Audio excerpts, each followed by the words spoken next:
Silent divorce అంటే ఏంటంటే they are living together. సొసైటీకి నలుగురు చూసుకుంటే ఏంటంటే నీకు పెళ్ళైందా అంటే పెళ్ళయింది. ఆ బాండ్, ఆ feel between wife and husband ఇవన్నీ ఉంటాయి చూడండి, అవన్నీ చచ్చిపోయి ఉంటాయి అనమాట. బేసిక్గా టాక్స్లో కానివ్వండి, వాళ్ళ సోషల్ మీడియా ప్రొఫైల్స్లో కానివ్వండి, ఎక్కడన్నా సరే వాళ్ళ పిల్లలతో ఫొటోస్ పెడతారు పద్దాక, కానీ వాళ్ళ స్పౌస్ ఉండదు. That is nothing but indication that they are living together, but it's silent divorce. Genuine ఒక రిలేషన్షిప్ బ్రేక్ అవుతున్నప్పుడు ఇమోషనలీ ఇన్వాల్వ్డ్ ఉన్న కపుల్స్ లో సఫరింగ్ అనేది అమ్మాయిలకి ఎక్కువ అవుతుంది, అబ్బాయిల కంటే కూడా.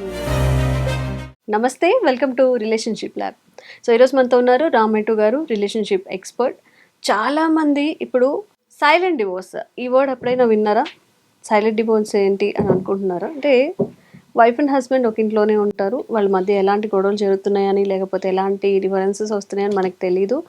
అఫ్కోర్స్ కొన్నిసార్లు వాళ్ళకి కూడా తెలీదు. ఆ గ్యాప్ అనేది అలా పెరిగిపోతూ ఉంటుంది. సో దీని గురించి మాట్లాడదాము. నమస్తే అండి. నమస్తే అండి. వైఫ్ అండ్ హస్బెండ్లో అంటే ఎవరు బాగా సంపాదిస్తున్నా ఎవరు సంపాదించకపోయినా ఇది మొత్తం ఒక ఫ్యామిలీ అనుకుని ముందుకెళ్ళినప్పుడు ఆ ఫ్యామిలీ బాగుంటుంది. చిన్న చిన్న డిఫరెన్సెస్ అనమాట, అవి ఎక్కడ స్టార్ట్ అవుతుందో తెలియకుండా చాలా గ్యాప్ పెంచేస్తూ ఉంటాయి ఇద్దరి మధ్య. ఏంటి ఈ సైలెంట్ డివోర్స్ అంటే ఏంటి? అంటే ఎక్కడ స్టార్ట్ అవుతుంది ఇది? సైలెంట్ డివోర్స్ అనేది చాలా మంది ఒక రాంగ్ నోషన్ లో ఉంటారు. ఏంటంటే ఇది ఎల్డర్లీ కపుల్స్ లోనే కనిపిస్తూ ఉంటది, కొంచెం బాగా పెద్దవాళ్ళు అలాంటి వాళ్ళ మధ్యన ఈ సైలెంట్ డివోర్స్ అనేది కనిపిస్తుంది అని అనుకుంటారు. కానీ ఫ్రాంక్లీ స్పీకింగ్ ఇది ఈవెన్ యంగర్ కపుల్స్ లో కూడా ఇట్స్ అ కామన్ ఫినామినా అనమాట. సో అసలు ఈ సైలెంట్ డివోర్స్ అంటే ఏంటంటే, దే ఆర్ లివింగ్ టుగెదర్. సొసైటీకి నలుగురు చూసుకుంటే ఏంటంటే నీకు పెళ్ళైందా అంటే పెళ్ళయింది, హస్బెండ్ ఉన్నాడంటే ఉన్నాడు, అతనికి వైఫ్ ఉందా అంటే వైఫ్ ఉంది. ఇది సొసైటీ పరంగా. బట్ వాళ్ళిద్దరి మధ్యలో ఒక వైఫ్ అండ్ హస్బెండ్ ఎలా ఉంటారో అలాంటి రిలేషన్షిప్ ఉందా అని అంటే లేదు. ఇట్ ఈస్ మోర్ లైక్ వాళ్ళు ఏంటంటే ఒక రూమ్మేట్స్ లాగా ఉంటారనమాట. ఒకే ఇంట్లో ఉంటుంటారు, కలిసి వండుకుంటారు, కలిసి తింటారు, కలిసి ఉంటారే తప్ప ఆ అటాచ్మెంట్, ఆ బాండ్, ఆ feel between wife and husband ఇవన్నీ ఉంటాయి చూడండి, అవన్నీ చచ్చిపోయి ఉంటాయి అనమాట బేసిక్గా. సో ఇవన్నీ జరగడానికి వేరియస్ రీజన్స్ ఉంటాయి. ఈ సైలెంట్ డివోర్స్ ఎందుకు అవుతుంది అనే దానికి ప్రైమరీ రీజన్ ఏంటిది అని అంటే it is lack of touch are lack of emotional attachment అనమాట. సో ఇమోషనల్ అటాచ్మెంట్ లేనప్పుడు జనరల్గా ఏంటంటే ఈ సైలెంట్ డివోర్స్కి అది దారితీస్తుంది. ఫర్ ఎగ్జాంపుల్, జనరల్గా ఒక టూ ఇండివిజువల్స్ వాళ్ళ ఇమోషనల్ అటాచ్మెంట్ అనేది జరిగింది అనుకోండి, ఇద్దరి మధ్యన emotionally they are involved, that is when ఏంటంటే ఆ రిలేషన్షిప్ బాగుపడుతుంది. ఫర్ ఎగ్జాంపుల్, ఇప్పుడు జనరల్లీ చూడండి, మనకి పాతకాలంలో కూడా ఆర్ ఈవెన్ టుడే ఏదైనా ఫ్యామిలీలో ఒక డెత్ జరిగింది అని అంటే ఆ న్యూస్ని డైరెక్ట్గా చెప్పడానికి భయపడతారు. రైట్, ఇప్పుడు హస్బెండ్ చనిపోయారు అనేది ఒక వైఫ్కి చెప్పాలి అని అంటే ప్రిపేర్ చేస్తారు. ఫస్ట్ డైరెక్ట్గా చనిపోయారని చెప్పకుండా కొంచెం మెంటల్లీ ప్రిపేర్ చేసి ఫైనలీ దే రివీల్ దట్ చనిపోయారు అనేసి. ఎందుకు అని అంటే డైరెక్ట్గా చెప్తే ఎక్కడ హార్ట్ అటాక్ వచ్చి చనిపోతారు అది అదర్ పర్సన్ అనే ఒక భయంతో, రైట్, ఆర్ మెంటల్ ట్రామాని దృష్టిలో పెట్టుకొని. ఈ మెంటల్ ట్రామా ఎందుకు వస్తుంది అంటే because they are emotionally connected, emotionally attached. Emotional attachment లేదనుకోండి, పక్కన వాళ్ళు చనిపోయారు అన్నా కూడా మీలో చలనం ఉండదు, ఆ ఎమోషనల్ డిస్టెన్సింగ్ అనేది వచ్చేస్తుంది అనమాట. So first of all emotional connect అనేది కుదరలేదు. ఎందుకు కుదరలేదు అని అంటే మేబీ మ్యారేజ్ చేసుకునేటప్పుడు for the sake of getting married they are getting married, అంతేగాని లవ్ చేసుకోను, లేకపోతే మ్యారేజ్ అయిన తర్వాత కూడా చాలా మంది ఏంటంటే ఆ ఇష్టం అనేది డెవలప్ అవుతుంది. కొందరిలో ఆ డెవలప్మెంట్ అవ్వదన్నమాట. పెళ్లి చేసుకున్నారు సరే, కానీ ఆ ఇమోషనల్ డెవలప్మెంట్, ఎమోషనల్ కనెక్ట్ అనేది రాదు. అది రానప్పుడు it will lead to silent divorce. That is one thing. Second thing ఏంటిది అని అంటే ఈ మధ్యన లాట్ ఆఫ్ పీపుల్ వాళ్ళు ఏంటంటే పెళ్లి చేసుకుంటారు, కానీ ఒకళ్ళు చూస్తే యుఎస్లో ఉంటారు, ఇంకొకళ్ళు చూస్తేనేమో యూకేలో ఉంటారు, ఆర్ ఇంకో సమ్ అదర్ కంట్రీలో ఉంటారు వాళ్ళ కెరియర్ పర్పసెస్ కోసం అనేసి. ఇంట్లో వాళ్ళు సరే బాగా సెటిల్ అయ్యారు కదా ఇద్దరు, వీళ్ళకి పెళ్లి చేద్దాము, వీళ్ళు కలిసి ఉంటారు బాగుంటారు అనుకొని పెళ్లి చేసేస్తారు. చేసిన తర్వాత నువ్వు యుఎస్ వదిలేసి ఇక్కడికి రా అనేసి అమ్మాయి అంటాము, లేదా అమ్మాయిని నువ్వు నీ కంట్రీ వదిలేసి యుఎస్కి వచ్చేసి అనేసి అబ్బాయి అంటాము. సో ఇలాంటి కేసెస్లో ఏంటంటే కాంప్రమైజ్ కాకుండా, లేదు నాకు కెరియర్ ఇంపార్టెంట్, నువ్వు అక్కడే ఉండు నేను ఇక్కడే ఉంటా అని చెప్పి అప్పుడు ఏమవుతుందంటే వాళ్ళకి పెళ్ళయింది, కానీ they are not living together. So అలాంటప్పుడు ఏమవుతుందంటే ఓవర్ టైం వాళ్ళకి ఆ ఎమోషనల్ డిస్టెన్సింగ్ అనేది వచ్చేస్తుంది అనమాట. వాళ్ళకి అసలు వాళ్ళకి పెళ్ళైనట్టే ఉండరు అనమాట వాళ్ళు. సో బట్ సొసైటీకి ఏంటిది, మీ కూతురికి పెళ్ళైందంటే అయింది, మీ అబ్బాయికి పెళ్ళైందంటే అయింది. So that's another thing. ఏంటంటే కెరియర్కి ఎక్కువ ఫోకస్ ఇచ్చుకుంటూ, వాళ్ళ ఆస్పిరేషన్స్కి ఎక్కువ ఫోకస్ ఇచ్చుకుంటూ రిలేషన్షిప్ని పక్కకు పెట్టేస్తారు అనమాట. So that is another reason why emotional distancing happen, leading to divorce, silent divorce అనమాట. మేబీ ఇగ్నోరెన్స్ వల్ల కూడా అయి ఉండొచ్చు కదా. Yeah, ignorance, absolutely. అంటే ఇప్పుడు ignorance in the sense they don't even know. You know some people వాళ్ళకి ఒక రిలేషన్షిప్లో నేను ఎలా ఉండాలి, ఎలా మాట్లాడాలి, అవతలతోటి ఎట్లా, it's it's pure case of ignorance అనమాట. అలా తెలియకుండా కూడా పెళ్లి చేసుకొని ఆ పెళ్లి పెటాకులు అవడానికి కూడా రీజన్ అదే అనమాట. ఏంటంటే ప్యూర్ ఇగ్నోరెన్స్. సో వాళ్ళకి చిన్నప్పటి నుంచి సోషల్ స్కిల్స్ లేవు. స్పెషలీ నేను చిన్నప్పుడంతా బాయ్స్ స్కూల్లో చదివాను, కాలేజ్లో కూడా బాయ్స్ హాస్టల్లో వండుకుంటూ చదివాను నేను. మొత్తం అంతా అలా ఉన్నాను. సడన్లీ నాకు పెళ్లి చేసేసారు బికాస్ నేను సెటిల్ అయిపోయినా అనేసి. నేను సెటిల్ ఫినాన్షియలీ అయ్యాను, కానీ నేను ఒక పెళ్లికి రెడీ ఉన్నానా లేదా అనేది పేరెంట్స్ ఆ మాత్రం గ్రహించకుండా పెళ్లి చేసేసారు అనుకోండి. I don't even know how to handle a women because చిన్నప్పటి నుంచి నాకు అసలు ఎక్స్పోజర్ లేదు. అలాంటి కేసెస్ కూడా ఉంటాయి అనమాట. ఏంటంటే ప్యూర్ కేస్ ఆఫ్ ఇగ్నోరెన్స్ అనమాట అది. So that is another reason. ఏంటంటే వాళ్ళిద్దరి మధ్యలో ఆ డిస్టెన్స్ అనేది అలా ఉండిపోతుంది అనమాట. ఎమోషనల్ అటాచ్మెంట్ రాకుండా ఉండడం అనేది. So that's another thing.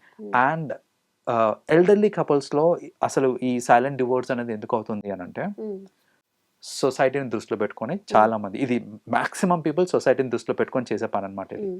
ఏంటంటే నీకు నాకు పడట్లేదు సరే, నాకు ఎలాగో ఇంకో పెళ్లి చేసుకునే ఉద్దేశం లేదు బికాజ్ నాకు పెళ్లి మీద నమ్మకం పోయింది. సో బేసిక్గా ఏంటంటే నాకు ఇంకొకరితో పెళ్లి చేసుకునే అవసరం లేదు, ఉద్దేశం కూడా లేదు.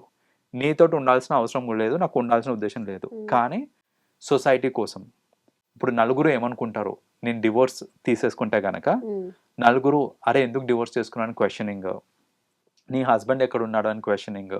సో పిల్లలకి కూడా ప్రాబ్లం అవుతుంది అనమాట. లైక్ యూనో ఒక సపరేషన్ అనేది జరిగిందంటే లీగలీ పిల్లలకి కూడా ప్రాబ్లం అవుతుంది. లైక్ ఫాదర్స్ నేమ్ దగ్గర అక్కడ ఇక్కడ ఎక్కడ ఉండాలి, అటు ఉండాలా ఇటు ఉండాలా, మంత్లీ వన్స్ వచ్చి కలవటము, ఇలాంటివన్నీ ప్రాబ్లమ్స్ ఉంటాయి. సో ఈ ప్రాబ్లమ్స్ అన్నిటినీ అవాయిడ్ చేయడానికి ఏంటంటే వాళ్ళు లీగల్గా కలిసి ఉంటున్నారే తప్ప ఇమోషనలీ కలిసి ఉండట్లేదు అనమాట వాళ్ళు. సో దట్ ఈస్ ఈ ఎల్డర్లీ కపుల్స్లో ఎక్కువ శాతం చూస్తుంటాం అనమాట మనం. సో అండ్ మీరు అబ్జర్వ్ చేస్తుంటారు, కొందరు ఏంటంటే టాక్స్లో కానివ్వండి, వాళ్ళ సోషల్ మీడియా ప్రొఫైల్స్లో కానివ్వండి, ఎక్కడన్నా సరే వాళ్ళ పిల్లలతో ఫొటోస్ పెడతారే పద్దాక, కానీ వాళ్ళ స్పౌస్ ఉండరు, వాళ్ళ పార్ట్నర్ ఉండరు.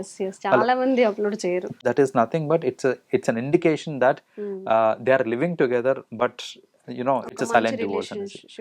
Maybe the relationship is suffering అనేసి it's an indication అన్నమాట. దీన్ని ఎలా సెట్ చేసుకోవచ్చు? మీరు చెప్పారు కొంతమందికి హాస్టల్ ఇట్లా ఎవరితో ఎక్స్పోజర్ లేకుండా వెంటనే మ్యారేజ్ అయ్యి ఉండొచ్చు అని చెప్పి, దాన్ని సెట్ చేసుకోవచ్చు కదా. దాన్ని సెట్ చేసుకోవచ్చు, కానీ అంత టైం కూడా ఇవ్వడం ఇంపార్టెంట్ కదా. ఇప్పుడు జనరల్గా ఏమవుతుందంటే I have seen some cases, మన దగ్గరకు వచ్చిన కేసులో 15 daysకి వాళ్ళకి పెళ్ళై 15 days అయింది.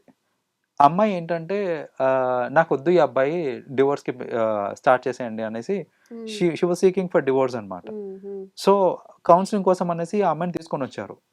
ఆ అమ్మాయి ఏంటంటే అసలు నేను చెప్పాను అతనికి కొంచెం టైం ఇవ్వు, ఎందుకంటే అతని బ్యాక్గ్రౌండ్ వేరు, అతనికి చిన్నప్పటి నుంచి ఇన్వాల్వ్మెంట్ అనేది లేదు అది అనేసి నేను చెప్పిన తర్వాత ఆమె పర్స్పెక్టివ్లో ఆమె చెప్పడం ఏంటంటే, నాకు ఎందుకో 100% ఈ అబ్బాయి గే అని అనిపిస్తుంది, ఇతనికి అబ్బాయిలంటేనే ఇంట్రెస్ట్ ఏమో, అమ్మాయిలంటే ఇంట్రెస్ట్ లేదేమో, నాకు I don't want to risk my life with such kind of people. నేను ఎంత తొందరగా డివోర్స్ చేసుకుంటే అంత తొందరగా నేను ఇందు నుంచి బయటకు వచ్చేస్తాను. ఎప్పుడు చూసినా అబ్బాయిల గురించే మాట్లాడతాడు, ఎప్పుడు చూసినా ఆయన పాస్ట్ చూసినప్పుడు అంతా అబ్బాయిలతోటే ఫొటోస్ ఉన్నాయి. సో ఒక అమ్మాయితో ఎలా మాట్లాడాలో తెలియదు, ఒక ఇంటిమెసీ గురించి కూడా సరిగ్గా నాలెడ్జ్ లేదు. అలాంటి పర్సన్ తోటి ఎలా నేను ఉండేది అనుకుంటే she was giving her justification. So బేసిక్గా ఏంటంటే అక్కడ ఈ అబ్బాయికి కొంచెం టైం పడుతుంది. అతను గే అయి ఉంటే కన్ఫెస్ చేసేవాడు, బట్ వాడు రిక్వెస్ట్ చేస్తున్నాడు, కాదు నాకు టైం ఇవ్వు, I will change my behaviour, I will try to understand అనేసి. కొందరు అనుకుంటారు ఇది కామన్ సెన్స్ కదండి, ఎవరికన్నా సరే ఒక అబ్బాయి అమ్మాయి ఎలా ఉండాలి అని తెలుస్తుంది కదా పెళ్ళయ్యే టైంకి అనేసి. But there are people who are still not familiar with it అనమాట. డోంట్ ఈవెన్ నో అసలు ఒక పెళ్ళైన తర్వాత ఒక అమ్మాయితో ఎలా ఉండాలి, ఆర్ కొందరు అమ్మాయిలు కూడా ఉంటారు ఒక అబ్బాయితో ఎలా ఉండాలి, ఎలా మాట్లాడాలి, ఆ ఇంటిమసీని ఎలా ఇంక్రీజ్ చేసుకోవాలి, ఇవన్నిటి మీద ల్యాక్ ఆఫ్ నాలెడ్జ్ ఉన్న వాళ్ళు చాలా మంది ఉంటారు అనమాట. వాళ్ళకి ఏంటంటే కొంత సమయం కేటాయించడం చాలా important. We have to give some time. ఆ టైం ఇచ్చాము అని అంటే వాళ్ళు రీకవర్ అవుతారు. ఆ టైం కూడా ఇవ్వలేదు అని అంటే రిలేషన్షిప్ బ్రేక్ అయిపోతుంది. అండ్ మోస్ట్ ఆఫ్ కేసెస్ ఇంకేం చూస్తూ ఉంటారు ఈ సైలెన్స్ డివోర్స్ లో? సైలెంట్ డివోర్స్ లో ఇంకోటి కూడా నేను చూసేది ఏంటిది అంటే ఇన్ జనరల్ ఇప్పుడు ఒక డివోర్స్ అనేది జనరల్ గా ఇండియాలో దాన్ని పాజిటివ్ గా తీసుకోరండి. సో ఇప్పుడు పెళ్లి అంటే దానికి ఇచ్చే ప్రాధాన్యత ఎంతైతే ఉందో డివోర్స్ అనేసరికి ఏమవుతుందంటే అంత బ్యాక్లాష్ వస్తుంటది అనమాట సొసైటీ నుంచి. ఏదో చేసి ఉంటారు, ఏదో అయి ఉంటుంది, కరెక్ట్ గా ఉంటే డివోర్స్ ఎందుకు ఇస్తారు ఇలా? ఇక్కడ ఒక డివోర్స్ అవుతున్నప్పుడు ఇన్ ది హోల్ ప్రాసెస్ అమ్మాయికి బ్లేమ్ ఎక్కువ వస్తుంటది. జనరల్ గా చూడండి, తప్పు ఎవరి సైడ్ అయినా కానివ్వండి, సంబంధం లేదు. ఒక డివోర్స్ అయింది అని అంటే ఇంపాక్ట్ ఎవరికి ఎక్కువ పడుతుంది అని అంటే అమ్మాయికి ఎక్కువ పడుతుంది డివోర్స్ లో. So if it is a genuine divorce, but these days మనం చూస్తున్నాం డబ్బుల కోసం కూడా అమ్మాయిలు కావాలని పెళ్లి చేసుకొని అలిమినీ కోసం చేస్తున్నారు. సో ఆ కేసెస్ పక్కన పెట్టేస్తే నేను ఐఎమ్ టాకింగ్ అబౌట్ జెన్యూన్ ఒక రిలేషన్షిప్ బ్రేక్ అవుతున్నప్పుడు ఇమోషనలీ ఇన్వాల్వ్డ్ ఉన్న కపుల్స్ లో సఫరింగ్ అనేది అమ్మాయిలకి ఎక్కువ అవుతుంది అబ్బాయిల కంటే కూడా. అంటే సొసైటీ చూసే చిన్న చూపు కానివ్వండి, లేదా ఫర్దర్ గా ఇంకొక మ్యారేజ్ అవ్వాలంటే కూడా కష్టం, చాలా టైం పడుతుంది. ట్రస్ట్ బిల్డ్ అవ్వాలి. yes నిజంగా ఒక మంచి మ్యాచ్ మళ్ళీ మనకు దొరుకుతుందని అండ్ ఆలోపు వచ్చే సీక్వెన్సెస్ ఫేస్ చేస్తూ ఉండాలి. మోస్ట్లీ ఏంటంటే వాళ్ళు మెంటల్ బ్లాకేజ్ పెట్టేసుకుంటారు. పెళ్లి అంటే ఇక వాళ్ళకి దెల్ బ్లాక్ పెద్ద లొలిరాబాయ్ అనేది పక్కన పెట్టేస్తారు అనమాట. ఇంకా so they don't get in to it అనమాట. అలా ఏంటంటే విమెన్ సఫరింగ్ ఎక్కువ ఉంటుంది అనమాట. మెన్ విషయంలోకి వచ్చేసరికి మెన్ కూడా సఫర్ అవుతారు ఆఫ్ కోర్స్. కాకపోతే మెన్కి ఏంటంటే సొసైటీ నుంచి బ్లేమింగ్ కొంచెం తక్కువ వస్తుంటుంది అనమాట. ఒక రిలేషన్షిప్ బ్రేక్ అవుతుంది అని అంటే అమ్మాయికి వచ్చే ఎంతైతే బ్లేమింగ్ ఉంటుందో అంత బ్లేమింగ్ అబ్బాయికి రాదు.